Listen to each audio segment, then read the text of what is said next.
Hello everyone, welcome to our Access Academy. बघा, आपण दुसरा टॉपिक स्टार्ट केला होता 8वी NMMS. दुसऱ्या टॉपिकचं नाव आहे आपल्या समांतर रेषा व छेदिका. याच्यामध्ये आपण पहिला जो व्हिडिओ शेअर केलेला होता त्याच्यामध्ये समांतर रेषा व छेदिका याच्यामुळे होणारे कोण कोणते गुणधर्म कोणते ते पाहिलेले आहे. दुसरा व्हिडिओ ह्या टॉपिकवरती आपण उदाहरणे सोडवलेला केलेला आहे आणि आजचा व्हिडिओ हा तिसरा व्हिडिओ आहे की याच्यामध्ये सुद्धा आपण काय करणार आहे, उदाहरणे सोडवून घेणार आहोत. बघा, आता बोर्डवरती काही एक्झाम्पल मांडलेले आहेत, उदाहरणे आपण मांडलेले आहेत. बघा, त्या मध्ये पहिलं उदाहरण काय आहे, शेजारच्या आकृतीत रेषा X समांतर रेषा Y, नंतर रेषा Z ही त्यांची छेदिका आहे.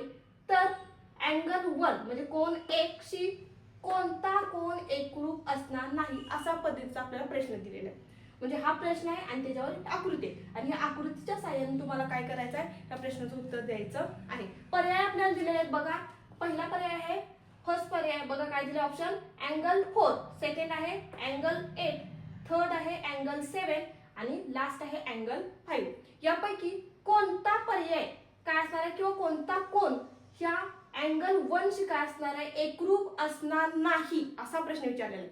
काय विचारले, नाही म्हटले. आपल्याला प्रश्न काय आहे पहिल्यांदा नीट समजून घ्यायचा आहे की आपल्याला काय, कोणता कोन एकरूप असणार नाही, एकरूप असणार नाही ही जोडी आपल्याला शोधायची आहे. एक बाकीच्या म्हणजे त्या पर्यायापैकी 3 पर्याय काय असणार, एकरूप असणार आणि एक पर्याय काय असणार आहे, एकरूप नसणार आहे. तो पर्याय आपल्याला शोधायचा आहे.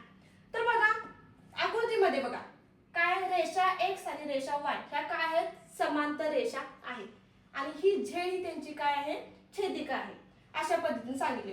आता याच्यामध्ये तुम्हाला नंबरनं दाखवलेले आहेत, म्हणजे जे अँगल आहेत कोण आहे ते काय केलं, नंबरनं दाखवलेले आहेत. म्हणजे angle 1, angle 2, angle 3, angle 4, angle 5, angle 6, angle 7 आणि अँगल 8 अशा पद्धतीने. आता याच्यामध्ये एकरूप कोण कोणता नाही, कोणाशी, तर अँगल 1 शी. आता अँगल 1 कुठं आहे बघा, इथं. आता याच्याशी कोणता कोण एकरूप असणार नाही, याच्यामध्ये आपण जायचंच नाही, आपण पर्यायाकडे याच्याकडे जायचंय. उत्तराकडे काय दिले बघा, पर्यायाकडे जाऊया. पहिला पर्याय आहे आपला अँगल 4. आता अँगल 4 आकृतीमध्ये कुठे आहे, तर ह्या 1 च्या समोर आहे बघा, इथं अँगल 4 काय 1 च्या समोर आहे. मग हा एकरूप असणार नाही का असा प्रश्न आपल्याला पडला असेल. पण तुमच्या लक्षात येते का बघा, जेव्हा आपण समांतर रेषाचे जे गुणधर्म पाहिलेले आहेत किंवा कोण कसे एकरूप आहे हे पाहिलेले आहे, त्याच्यामध्ये मी सांगितलेलं आहे काय, तर हा जो अँगल 1 आहे हा कोणाशी एकरूप आहे, अँगल 4 म्हणजे त्याच्या समोरचा आहे. का, तर समोर आहे म्हणजे 1 च्या विरुद्ध कोण आहे, 4 आहे. म्हणजे 1 च्या विरुद्ध कोण आहे, 4 आहे. याचा अर्थ हे दोन कोण कसले आहेत, विरुद्ध कोण आहेत. म्हणजे साहजिकच हे दोन काय असणार, एकरूप असतात. म्हणजे हा पर्याय तुमचा येणार नाही. पुढे बघा, दुसरा ऑप्शन काय सांगितलेलं आहे, अँगल 8. आता अँगल 8 बघा इथं दिले आणि याचा काय संबंध आहे का पाहायचा आहे, म्हणजे एकरूप आहे का नाही. तर बघा, अँगल 1 आणि अँगल 8 याच्यामध्ये काय संबंध आहे, तर अँगल 1 आणि अँगल 8 हे कसले अँगल आहेत, तर तुमचे बाह्य व्युत्क्रम कोन आहेत. म्हणजे जेव्हा हे बाह्य व्युत्क्रम कोन आहेत याचा अर्थ हे साहजिकच एकरूप आहे. म्हणजे हा पर्याय सुद्धा नसणार आहे. पुढे बघा, तिसरा पर्याय बघा, अँगल 7. अँगल 7 तुम्हाला इथं दिसतोय. आता अँगल 1 आणि 7 याच्यामध्ये काहीच संबंध लागत नाही. म्हणजे अँगल 1 आणि 7 हे कुठले संगत कोण नाहीत, एकरूप किंवा विरुद्ध कोण नाहीत किंवा आंतरव्युत्क्रम कोण नाहीत, बाह्य व्युत्क्रम कोण आहेत, कोणता संदर्भ लागत नाही. याचा अर्थ काय आहे, अँगल 1 आणि अँगल 7 याच्याशी हे दोन्ही कोण एकरूप असणार नाही. म्हणजे पर्याय क्रमांक 3 हे तुमचं काय असणार आहे, ह्या प्रश्नाचं उत्तर असणार आहे. पुढे बघा, चौथं पर्याय पण आपण चेक करूया. शेवटचा बघा काय, अँगल 5. अँगल 5 तुम्हाला इथे दिसते आणि अँगल 1 आणि 5 याच्यामध्ये काय आहे, कोणतं रिलेशन आहे किंवा कोणते कोण आहेत, ते संगत कोण आहेत. म्हणजे याचा अर्थ संगत कोण एकरूप आहेत. म्हणजे विरुद्ध कोणाचं सांगितलेलं आहे, विरुद्ध कोण एकरूप आहेत. नंतर आंतरव्युत्क्रम कोण, बाह्य व्युत्क्रम कोण आहेत ते एकरूप आहेत आणि तुमचा शेवटचा संगत कोण एकरूप आहे. म्हणजे फक्त 1 आणि 7 याच्यामध्ये कोणतंच रिलेशन लागत नाही. म्हणजे तुमची चुकीची जोडी कुठली आहे, कोण एकरूप असणार नाही, तर अँगल 7 हा तुमचा काय असणार आहे किंवा पर्याय क्रमांक 3 हे तुमचं उत्तर असणार आहे. अशा पद्धतीने तुम्ही काय करायचं आहे, प्रश्न सोडवायचा आहे. दुसरा प्रश्न काय आहे बघा, एकाच रेषेला लंब असणाऱ्या 2 रेषा एकमेकींना टिंब असतात, काय किंवा डॅश डॅश असतात. बघा, एकाच रेषेला लंब असणाऱ्या दोन रेषा, म्हणजे एक रेषा आहे, या रेषेला काय आहे, दोन रेषा, एकाच रेषेला लंब असणाऱ्या दोन रेषा एकमेकींना टिंब असतात. म्हणजे एक रेषा आहे आणि ह्या रेषेला दोन रेषा काय आहेत, लंब आहेत. आता लंब आहेत म्हणजे काय, त्या रेषेला त्या बरोबर काटकोनात छेदतात. दोन रेषा लंब आहेत. साहजिक म्हणजे याच्यामधलं अंतर जे आहे दोन्ही मधलं ते सेम असणार आहे. म्हणजे पर्याय काय दिलेत बघा, पहिला पर्याय आहे लंब, दुसरा पर्याय आहे समांतर, तिसरा पर्याय आहे एकरूप आणि चौथा पर्याय आहे विरुद्ध. आता आकृती इथं मी काढली आहे, ह्या माहितीवरून काय एक रेषा काढलेली आहे, त्याला दोन रेषा काय आहे, लंब आहे. आता लंब आहे म्हणजे म्हटलं तर याच्यातील अंतर काय असतं, समान असतं. याचा अर्थ ह्या दोन रेषा ह्या रेषेला काय असतात, समांतर असतात. आता समांतर पर्याय कुठे दिला बघा, पर्याय क्रमांक 2 हे तुमचं काय असणार आहे, बरोबर असणार आहे. म्हणजे वाक्य कसं होणार आहे बघा, एकाच रेषेला लंब असणाऱ्या दोन रेषा एकमेकींना समांतर असतात, असं तुमचं वाक्य पूर्ण होणार आहे.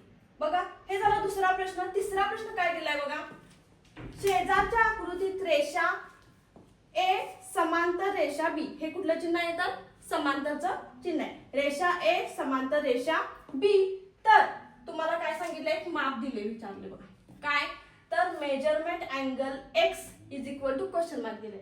आता इथे एक आकृती दिल्या आणि ह्या आकृतीवरून तुम्हाला काय करायचं, याचं माप काढायचं आहे. आता बघा, रेषा ए समांतर रेषा बी, म्हणजे ह्या दोन रेषा एकमेकींना समांतर आहेत. पुढं आता छेदिका कुठली आहे तर ही सी, ही त्या दोन रेषेची काय आहे, छेदिका आहे. आणि याच्यामध्ये तुम्हाला एक अँगल, एक कोन दिलेला आहे, किती तर इथला एक अँगल आहे तो कितीला, 107 अंश दिलेला आहे, 107 डिग्री असा दिलेला आहे. आणि तुम्हाला माप विचारलंय कोणाचं तर एक्स, इथलं माप विचारलेलं आहे. मेजरमेंट अँगल एक्स दिलंय, कुठलं माप इथं, आणि विचारलंय इथलं माप. आणि पर्याय दिलेले आहेत बघा, पहिला पर्याय आहे 107 डिग्री, सेकंड आहे 73 डिग्री, थर्ड आहे 180 डिग्री आणि फोर्थ आहे 7 डिग्री. म्हणजे असे पर्याय तुम्हाला दिलेले आहेत आणि तो पर्याय तुम्हाला निवडायचा आहे. आता याचं उत्तर काढत असताना आपल्याला काय करायचं आहे, काय कॅल्क्युलेशन करायचे. आणि ती कॅल्क्युलेशन कसे करणार तर आपल्याला गुणधर्म माहित असतील तरच आपण ती कॅल्क्युलेशन करू शकतो. बघा काय सांगितले, आता तुम्हाला हा जो अँगल दिलाय 107, हा आणि हा अँगल वाय, 107 डिग्री आणि अँगल वाय, हे दोन कोण कसले आहेत तर रेषीय जोडीतील कोण आहेत. कसले, रेषीय जोडीतील कोण, म्हणजे हा, हे दोन दिसतात, हा आणि हा कसला आहे, रेषीय जोडीतील कोण. आणि एक गुणधर्म आहे, रेषीय जोडीतील कोणाच्या मापांची बेरीज नेहमी 180 अंश असते. किती असते, 180 अंश असते. म्हणजे लक्षात येते, हे दोन कोण आहेत, ह्या दोन कोणांच्या, हे दोन कोण कसले आहेत, रेषीय जोडीतील कोण आहेत आणि त्यांच्या दोन्ही कोणाच्या मापांची बेरीज ही 180 अंश असते. मग बघा, याच्या ह्या दोन कोणापैकी एक कोण तुम्हाला दिलेला आहे, किती, 107 दिलेला आहे, बरोबर. तुम्हाला वाय विचारलेला आहे आणि ह्या दोन्ही कोणाच्या मापांची बेरीज किती आहे, 180 अंश आहे, बरोबर. मग आपल्याला हे एक्स चं माप काढण्यासाठी आपल्याला वायचं माप काढून घ्यायचं आहे अगोदर. म्हणून आपण काय केले, हे दोन कोण रेषीय जोडीतील आहे, त्यांच्या मापांची बेरीज 180 अंश आहे आणि हे कॅल्क्युलेशन आपल्याला करायचं आहे. तर काय येणार तर बघा, काय अँगल वाय काय करणार आपण, 180 वजा 107 केलं की तुमचं काय येतंय 73. म्हणजे अँगल वाय तुमचा किती येणार आहे, 73 अंश येणार आहे. हे कोणाचं माप असणार आहे, तुमचं वायचं. अँगल वाय हा किती असणार आहे, 73 डिग्री असणार आहे. आता आपण वळूया, आपल्याला विचारले काय, मेजरमेंट अँगल एक्स हे विचारलेले. आता याचा आणि याचा काय संबंध आहे, अँगल वाय आणि अँगल एक्स चा काय संबंध आहे तर बघा, हे दोन्ही कोण कसले आहेत, आंतर व्युत्क्रम कोण आहेत. म्हणजे अँगल वाय आणि अँगल एक्स हे कसले आहेत, आंतर व्युत्क्रम कोण आहेत.